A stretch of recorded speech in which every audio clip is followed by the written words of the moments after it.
ఎమ్మెల్యేగా పనిచేసిన అనుభవం లేకపోయా. ఎంపీగా నిలబడి ప్రజల మధ్యలో సమస్యలు పరిష్కరించిన అనుభవం లేకపోయా. నీళ్ళ మీద దెబ్బ కొట్టినట్టుగా మీద మీద మీద మీద నడిచి సోషల్ మీడియా, అబద్ధపు ప్రచారాలు, మీడియాని మేనేజ్ చేసుకొని డబ్బులతో నువ్వు పైకొస్తున్నావు రాజకీయంగా, ఇది నడవదు అని చెప్పినాం. ఎన్నికల ముందు ఈయన హామీలు ఇస్తున్నప్పుడు మేము అడిగినాం. ఆనాడు మా మాటలు పట్టించుకోకపోవచ్చు ఎవరు, ఆనాటి ఊరిలో ఎవరు అంత డెప్త్కు పోకపోవచ్చు, కానీ మేము అడిగినాం. రేవంత్ రెడ్డి గారు, నీవు నాయకుడిగా కొత్త కావచ్చు, నీ పార్టీ దేశాన్ని పాలించిందో 49 సంవత్సరాలు, ఈ రాష్ట్రాన్ని పాలించింది ఒక 50 సంవత్సరాలు పైబడి, మీరు ఏం హామీలు ఇస్తున్నారు? ఈ గ్యారెంటీలు ఏంది? ఈ 66 హామీలు ఏంది? ఈ లక్షల కోట్ల రూపాయల ఎక్కడికి తెస్తామని చెప్పి అడిగినాం మేము. నేను ఆనాడు ఆర్థిక మంత్రిగా పనిచేసిన కాబట్టి అని చెప్పి అడిగిన నేను. కేసీఆర్ గారి 2018 ఎన్నికల్లో 4,000 రూపాయలు నిరుద్యోగ భృతి ఇస్తా అని చెప్పిండు, 1,00,000 రూపాయలు రుణమాఫీ చేస్తా అని చెప్పిండు, ఇంకా అనేక హామీలు ఇచ్చిండు. మాట ఇస్తే తప్పని ముఖ్యమంత్రి అని చెప్పి ప్రగల్భాలు పలికిండు. ఆయన వల్ల కాలే 1,00,000 రూపాయలు రుణమాఫీ అమలు కాలేదు, 4,000 రూపాయలు నిరుద్యోగ భృతి ఇవ్వడం చేత కాలేదు.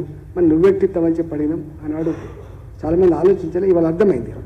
ఇవాళ పేపర్ చూస్తే ప్రతి నెల 6,600 రూపాయలు అసలుకు వడ్డీకే సరిపోతుంది. అంటే దాదాపు 80,000 కోట్ల రూపాయలు అసలు వడ్డీకే సంవత్సరానికి పోతా ఉంది. అంటే ఇప్పుడు నీకు అర్థమైందా? ఆనాడికి తెలివి లేకపోయిందా? ఆనాడి ఆలోచన లేదా? ఇవాళ ఎంత బాధ అనిపిస్తా అంటే, గ్రామ పంచాయతీలలో పనిచేసేటువంటి చిన్న చిన్న కాంట్రాక్టర్లకి లేదా ప్రజాప్రతినిధులకు డబ్బులు రాక ఉరేసుకొని చచ్చిపోతున్నారు. గ్రామాలలో ఏ చిన్న పనికి చేయమని చెప్పినా కూడా ఇవాళ క్రెడిబిలిటీ లేదు. మేము చెయ్యము, ఈ బిల్లులు రావు.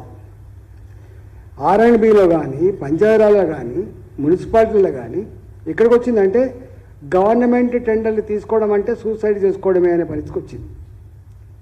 ఈ మున్సిపాలిటీలలో GHMC పరిధిలో 100 కోట్ల రూపాయలు పనులు చేయించుకొని బిల్లులు చెల్లించలేక వాళ్ళు ఇచ్చేటువంటి కాగితాలు బ్యాంకులలో పెట్టుకొని మీరు అప్పు తెచ్చుకోండి, 6 నెలల తర్వాత 6 నెలల వరకు మీరు వడ్డీ కట్టుకోండి, 6 నెలలకు కనుక మీ బిల్లులు పే చేయకపోతే మేమే వడ్డీ అసలు కడతామని చెప్పి చిట్టీలు కుదవబెట్టించేటువంటి దౌర్భాగ్య పరిస్థితి రేవంత్ రెడ్డి.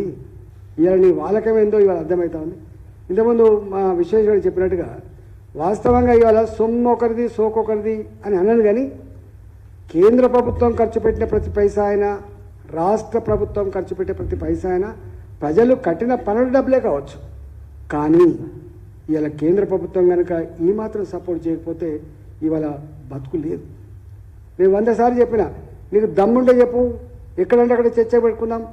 ఇవాళ గ్రామాలలో నడిచే సిమెంట్ రోడ్లు కావచ్చు, పారే మురికి కాలువలు కావచ్చు, పెరిగే చెట్టు కావచ్చు, పచ్చడి చెట్టు కావచ్చు, తడి చెత్త పొడి చెత్త అని రాసుకున్నటువంటి షెడ్లు కావచ్చు, శ్మశాన వాటికలు కావచ్చు, గ్రామ సచివాలయ భవనాలు కావచ్చు, అంగన్వాడీ భవనాలు కావచ్చు, కట్టిన రైతు వేదికలు కావచ్చు, వెలిగే చౌరస్తాలో వెలిగేటువంటి ఆ లైట్లు కావచ్చు, ఇవన్నీ కేంద్ర ప్రభుత్వం డబ్బుతో తప్ప ఒక్క సింగిల్ పైసా కూడా లేదు. దీని మీద చర్చకు వస్తావా చెప్పి మాట్లాడదాం. ఎక్కడంటే అక్కడ చివరికి గ్రామ పంచాయతీలలో పనిచేసే సిబ్బందికి కూడా జీతభత్యాలు లేకపోతే, గదే 15th ఫైనాన్స్ కమిషన్ డబ్బులు వస్తే జీతభత్యాలు ఇస్తున్నారు. నీకు సిగ్గు అనిపిస్తుంది కదా? అసలు ఎట్లా చెప్తాను? అసలు మోడీ గారితో పోల్చుకోవడం సాధ్యమవుతుందా? గతంలో ఉన్న పెద్ద పెద్ద ప్రధానమంత్రులే ఇలా మోడీ గారి గతం ఏంది వాళ్ళది, ఇవాళ ఏంది